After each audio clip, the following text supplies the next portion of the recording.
లో వాళ్ళు దిగుతా ఉంటారు, ఇక్కడ మధ్యలో దిగుతున్నారు. అదే ఒక క్వశ్చన్ కనిపిస్తుంది. Right, I'll come back to you.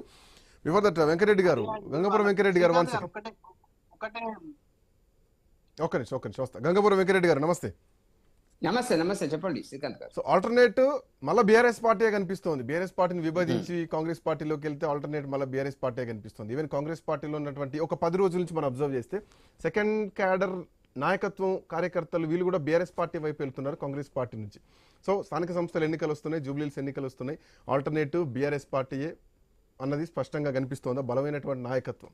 So గతంలో ఓటమి పాలైనటువంటి నాయకులు మీ దాంట్లో కూడా భారతీయ జనతా పార్టీలోకి కూడా వెళ్ళారు. అది వేరే విషయం. సైద్ రెడ్డి కానీ, లేదంటే ఆరూరు రమేష్ కానీ, ఇంకా కొంతమంది కీలకమైనటువంటి నాయకులు. But why BRS, why not BJP అంటే ఏం చెప్తారు?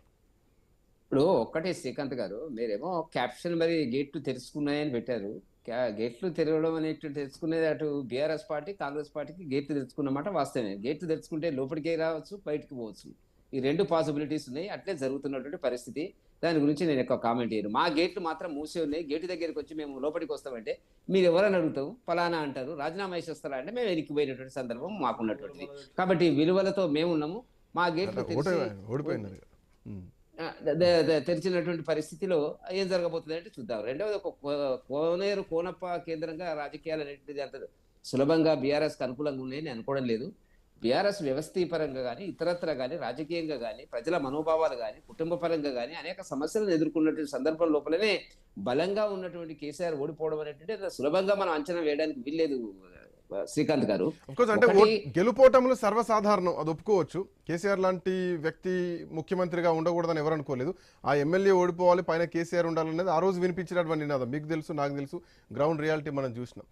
కానీ ఇక్కడ పాయింట్ ఏంటంటే స్థానిక సంస్థల ఎన్నికలు వస్తున్నాయి. కోనేరు కోనప్ప కేంద్రంగానే రాజకీయాలు నడవయి, బీఆర్ఎస్ పార్టీ నడవది. బట్ ఒక ప్రాంతాన్ని, ఒక ప్రాంత ప్రజల్ని అట్రాక్ట్ చేసేటువంటి నాయకత్వం వీళ్ళందరూ అని చెప్పొచ్చు. ఆదిలాబాద్ చూసుకుంటే అటు ఐకే రెడ్డి కానీ, ఇటు కోనేరు కోనప్ప కానీ, లేదంటే ఇంకా కొంతమంది హరీష్ రావు లాంటి వ్యక్తులు కానీ, అటు ఎర్రవెల్లి దయాకర్ రావు కానీ కొంతమంది ఉంటారు. ఒక మెయిన్ పిల్లర్స్ ఉంటాయి, వాళ్ళు పార్టీ మారకపోయినా కానీ. ఇట్లాంటి వ్యక్తులు వీళ్ళు ప్రభావితం చేసేటువంటి అవకాశాలు ఎక్కువగా ఉంటాయి. స్థానిక సంస్థలు దృష్టిలో పెట్టుకుని నేను ఈ ప్రశ్న అడుగుతున్నాను. ఇప్పుడు ఒకటి శ్రీకాంత్ గారు, మీరు అన్నది నేను ఏకీభవిస్తా, కానీ విలువలు ఉండాలి నాయకులకి. ఇప్పుడు కోనేరు కోనప్ప గారు ఎక్కడి నుంచి బీఎస్పీ, తెలుగుదేశము, టీఆర్ఎస్, కాంగ్రెస్, ఇది ఎక్కడ విలువలు ఉంటాయండి? దీని ప్రజల కోసం మేము వస్తున్నారు, ఆర్థిక ప్రయోజనాల కోసం, రాజకీయ పదవుల కోసం పార్టీ ఫిరాయింపులు కేసీఆర్ దగ్గర నుంచి ఇప్పటిదాకా జరుగుతున్నట్టు. అది కాంగ్రెస్ కానివ్వండి, లేకపోతే బీఆర్ఎస్ పార్టీ కానివ్వండి. అక్కడ పదవులు, ప్లేసులు దొరకకపోతే మళ్ళీ ఇప్పుడు బయటకు వస్తున్నారు. వాళ్ళకి కావాల్సినటువంటి అగ్రిమెంట్లు అమలు కాకపోతే బయటకు వస్తున్నారు. ఇది ప్రజలకు తెలిసినటువంటిది కదా. లేదో విలువల కోసం బయటకు వస్తున్నారు అని అనుకోవడం పొరపాటు. సరే, కాలం నిర్ణయిస్తుంది, ప్రజలు నిర్ణయిస్తారు దానికి సంబంధించినటువంటి అంశంలో. ఇవాళ ఇంద్రకరణ్ రెడ్డి గారు ఎన్నాళ్ళు ఉంటాడండి? కాంగ్రెస్ లో బ్రహ్మాండంగా అనుభవించినాడు, అప్పుడు బీఆర్ఎస్ లో పదవులు తీసుకున్నాడు. మరి ఇక్కడ అక్కడ తిరిగేటువంటి దాంట్లో విలువలు ఉంటాయా? వీటికి సంబంధించినటువంటిది మనం చర్చ కోసం చర్చ పెట్టి వస్తున్నారు. బీఆర్ఎస్ ఇప్పుడు స్థిరపడ్డదా లేదా అనేటువంటిది అంత ఈజీగా లేదు పరిస్థితి. అనేక కేసులు ఉన్నాయి, దర్యాప్తులు ఉన్నాయి, వివిధ దేశాల్లో పూర్తి కాబోతున్నవి. వాటికి సంబంధించినటువంటి సిబిఐ ఏం చేస్తుంది, రాష్ట్ర ప్రభుత్వం ఏం చేస్తుంది అనేటువంటి దాని మీద ఆ పార్టీ యొక్క భవిష్యత్తు ఆధారపడి ఉంటుంది. కేసీఆర్ గారు సరే ఇవాళ ఆమె జూబ్లీహిల్స్ లో పోటీ చేస్తుంది కాబట్టి ఆమె బయటకు వచ్చినప్పుడు, లోపలికి ఆమె ఎక్కడికి వచ్చినప్పుడు, ఏది ఫామ్ హౌస్కి వచ్చినప్పుడు మర్యాదగా కలవడం అనేటువంటి జరుగుతుంది. కానీ ఇంతవరకు నోరు విప్పలే.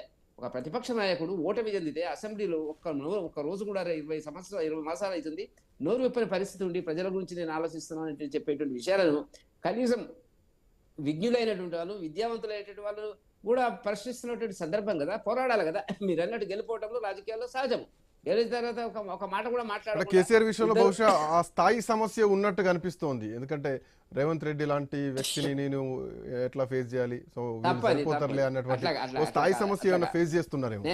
స్థాయి సమస్య కాదు, అవునన్నా కాదన్నా రేవంత్ రెడ్డి గారిని ప్రజలు ఎన్నుకున్నారండి. మనకు ఇష్టం కాకపోవచ్చు, ఇష్టం కడగకపోవచ్చు, ప్రజాస్వామ్యంలో ప్రజల తీర్పును గౌరవించవలసిన అవసరం ఉంది తప్ప ఇక మనం చేసే రాజకీయమే కరెక్ట్ ఉంటుంది అనుకోవడం పొరపాటు. కాబట్టి ఆ ఫోబియాలో నుంచి ఇంకా కేసీఆర్ గారు బయటికి రాలేదు. భవిష్యత్తులో ఈ యొక్క ఎన్నికల్లో ఏం జరుగుతున్నట్టు గతంలో మీరు అన్నట్టుగా 1.82 అనేటువంటిది మిత్రులు చెప్తున్నటువంటిది మనకు డిఫరెన్స్ మేము ఓడిపోయినటువంటి తర్వాత అనేక ఎన్నికలు జరిగినాయి. ఎన్నికల్లో ఎందుకు ఎన్నికపోయినారు, ఎందుకు ముందుకు వచ్చినారు, రకరకాల సమస్యలతో ఉన్నటువంటి పరిస్థితి. ఇప్పుడు ఎన్నికలు వస్తున్నాయి కాబట్టి ఆ మాత్రం అలచల్ జరుగుతుంది.